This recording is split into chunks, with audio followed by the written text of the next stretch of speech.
You can sometimes say more things with images than you can say with concepts.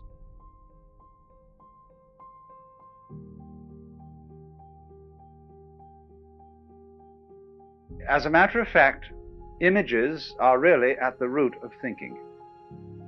One of the basic ways in which we think is by analogy. Say, we think of the life of human beings might be compared to the seasons of the year. Now, there are many important differences between a human life and the cycle of the seasons, but nevertheless, one talks about the winter of life or the spring of life, and so the image becomes something that is powerful in our thinking. Furthermore, when we try to think philosophically and think in abstract concepts about the nature of the universe, we often do some very weird things. You see, it's considered nowadays naive to think of God as an old gentleman with a long white beard who sits on a golden throne and is surrounded with winged angels. And we say now no sensible person could possibly believe that God is just like that. Therefore, if you get more sophisticated, you believe that God is, say, if you follow St. Thomas Aquinas, you think of God as necessary being. Or if you think with Buddhists, you think of God as the undifferentiated void, or as the infinite essence. But actually, however rarefied those concepts sound, they are just as anthropomorphic, that is to say, just as human and in the form of the human mind as the picture of God as the old gentleman with the white beard, or Delord in green pastures wearing a top hat and smoking a cigar.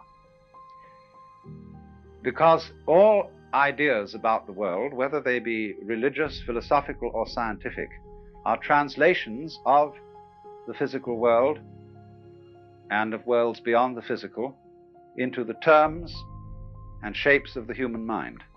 So there is no such thing as a non-anthropomorphic idea. The advantage of Delord in talking about these things is that nobody takes it quite seriously. Whereas the undifferentiated aesthetic continuum could be taken seriously. And that would be a great mistake. Because you would think you understood what the ultimate reality is. So I'm going to use very largely naive mythological terms to discuss these matters. And if you are a devout Christian, you mustn't be offended by this, because you will naturally think that you have risen now to a more superior idea of these things than these very simple terms derived from the imagery of the Bible and of the medieval church. And I discussed the view of the world as drama. Now I want to go more thoroughly into this, because the Hindu view of the universe is fundamentally based on the idea of drama. That is to say, of an actor playing parts. The basic actor in this drama is called Brahma. And the Hindu idea of Brahma, the supreme being, is linked with the idea of the self. In you, deep down, you feel that there is what you call I. And this word, when you say I am, that in Sanskrit is aham, A-H-A-M. And everybody, when asked what his name is, replies, I am I. I am I myself.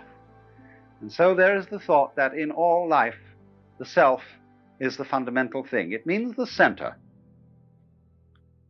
And so the Brahma is looked upon as the self and center of the whole universe. And the idea fundamentally is that there is only one self.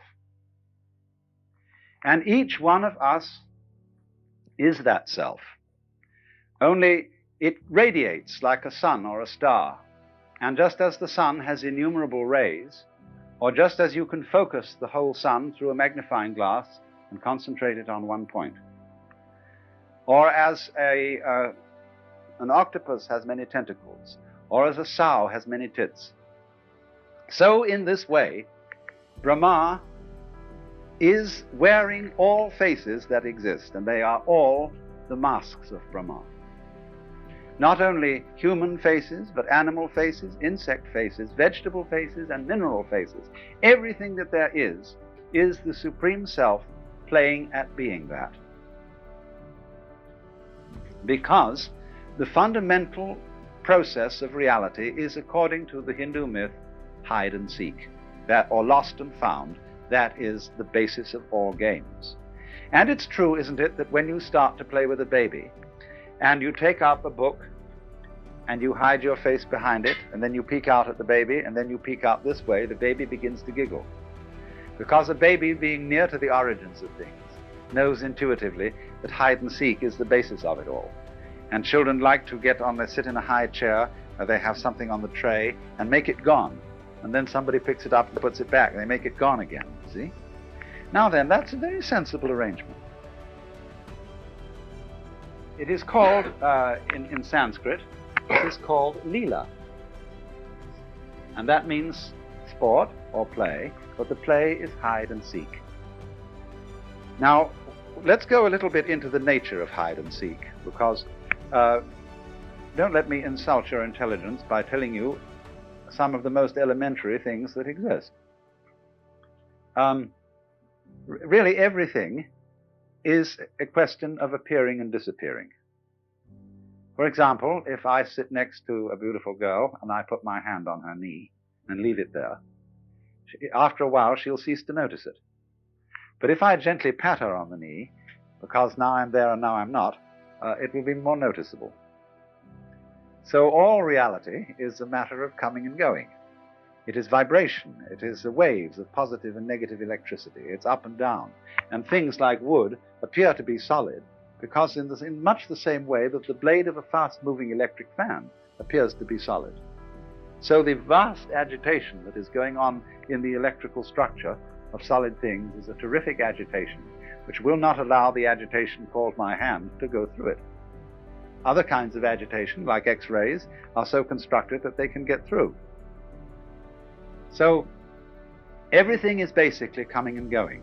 For example, sound. If you listen to sound and slow sound down in the same way, you see, you can slow sound down in the same way as you can use a magnifying glass to look at the structure of something visible.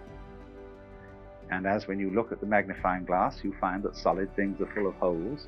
So when you magnify sound, you find it's full of silences. Sound is sound hyphen silence. There is no such thing as pure sound, just as there is no such thing as pure something. Something always goes together with nothing. Solids are always found in spaces, and no spaces are found except where there are solids.